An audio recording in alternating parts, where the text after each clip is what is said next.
Illegal firearms have over the years posed a security threat locally. In September 2015, the coalition government introduced a gun amnesty to get illegal firearms off the street. In this week's InfoHub Extended, we look at the success of the last gun amnesty program and measures the government has since taken to ensure qualified indigenous people are licensed to carry firearms. Being diagnosed with HIV can be difficult, but there is hope. Treatment is free and available at HIV care and treatment sites. Medications are easy to take and will get the virus under control. It is important to know the names and not just the color of medications. NGOs have workers available to help you learn about the pills. Talk to your health worker about your treatment program. What do you call it? Cold one, hard stuff, booze, liquid courage? The list is long, as is the list of its effects on the brain and body. We know the behavioral changes, we've seen it before. Slurred speech, changes in mood, unsteady walk, or even total loss of consciousness. It can cause other bodily damage too, like damage to your heart muscle, high blood pressure, stroke, liver damage, immune system suppression. It's also a known risk factor for cancer. Those are just to name a few. What about the people around you? Alcohol can influence domestic violence and cause road fatalities. Don't cause or become a statistic. Stop, think, don't drink. A message from the Ministry of Public Health Chronic Disease Unit. In July 2015, the government convened a high-level security meeting to address growing concerns about the crime rate. Ridding the populace of illegal guns and ammunition were among the measures discussed. The piloting of a gun amnesty was proposed.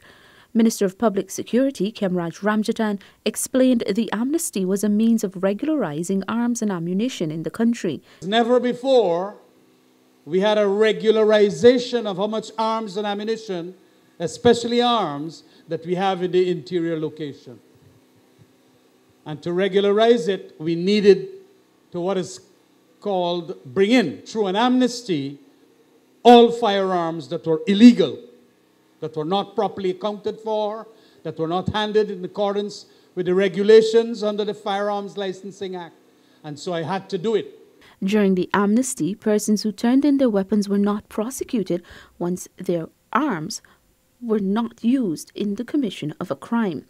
The amnesty was introduced in September 2015. By the end of the amnesty in October 2015, the Guyana Police Force was in possession of 186 unlicensed weapons, including 153 shotguns and one AK-47 rifle. The police also collected 13 pistols, 10 air rifles, and 9 revolvers. According to the police, the most illegal weapons came from the F Division. This division includes hinterland and interior locations. Some 144 shotguns were among the arms and ammunition collected in this division. The gun amnesty's success saw the initiative extended for another month. Among those who turned in illegal arms and ammunition were indigenous people. The indigenous people turned in their weapons despite raising concerns that they depended on their weapons for hunting and self-defense. The government, in a bid to relieve these concerns, announced it will return the weapons, once serviceable, to owners under the condition that they are licensed. The Ministry of Public Security collaborated with the Ministry of Indigenous Peoples Affairs to fast-track the licensing of the weapons. Over the last 2 years, the two ministries worked tirelessly cross-referencing information to ensure due process was followed, Minister of Indigenous Peoples Affairs Sidney Alacock said. We had to be checking with the security, with police regularly. We had to be checking with GRA regularly. We had to be checking with the Office of the President, checking with the members, your members here. We had a team that came out, worked with the police from the about mid-part of the exercise. We found that some people had no birth certificate, And if we are going to do things right, we had to fix all those things. No registration. However, you had workers of all agencies putting their weight behind what we have been able to come up with. The regularization of the firearms for Indigenous people also encountered a number of challenges, Minister Ramjatan pointed out. Minister Ramjatan added that distance was also a challenge. This led to the decision to forego portions of the licensing process. The regular thing before you can become a licensed firearm holder is to go through an interview with the Firearms Licensing Board. And we had to forego that and waive that because indeed we know that these people know how to handle especially the shotgun. Earlier this year, the government attempted to provide the Indigenous people in Region 7 with their gun licenses. However, the weather thwarted their efforts. The Ministers of Public Security and Indigenous Peoples Affairs were able to finally make history with the distribution of licenses and firearms to the Indigenous people. On Friday, October 5, residents of 12 villages in Region 7, Kayuni Mazaruni, were issued their firearms and licenses by Minister of Public Security Kemraj Ramjatan and Minister of Indigenous Peoples Affairs Sidney Alcock. Minister Alcock outlined the number of firearms that has been licensed for Indigenous communities. From Whiling, we have 2 persons. This is the number of firearms that we have. Camarang, 7. Kako, 10. Waramadong, 16. Kwebenang, 3. Wax Creek, 1. Purima, 15. Philippi, 22. Omanik, 2. Mbamadai, 4.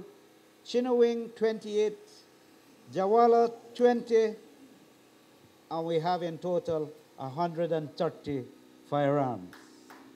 Minister Ramjatan said he was pleased to be delivering on another of the coalition government's promises of returning the firearms and issuing license to communities. And so for all that patience and determination and holding out that yes, it will happen one day, and it has happened today, I thank you very much, like the other speakers. Thanks very much for that. And whatever that you are put through, sorry about it, my apologies. The minister described the move as yet another effort by the government to ensure the Indigenous community gets what it deserves. I am certain this will be of tremendous benefit to each and every one of the communities that I see here.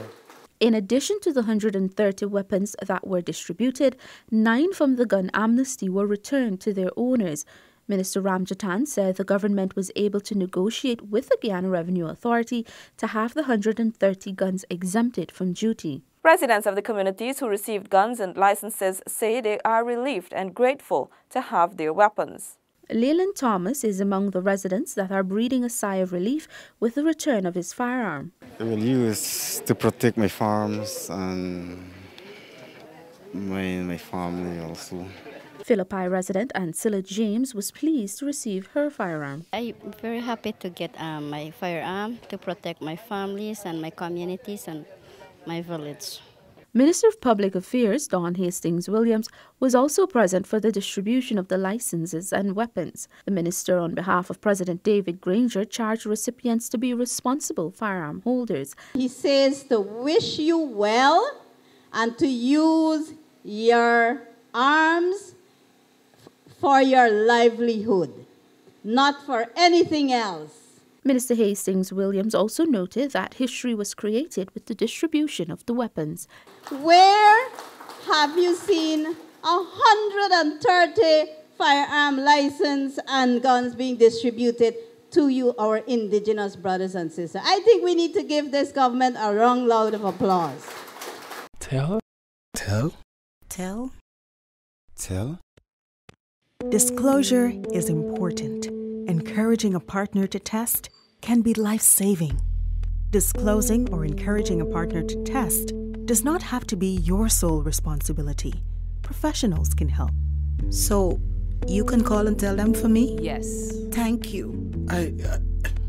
I will tell. I just need some time. I am HIV positive. Don't let your doubts and fears get the best of you. Having the other person know their status is just as important as you knowing yours. Partner testing is not only for the other person, but also for you. Encourage your partners to test and disclose.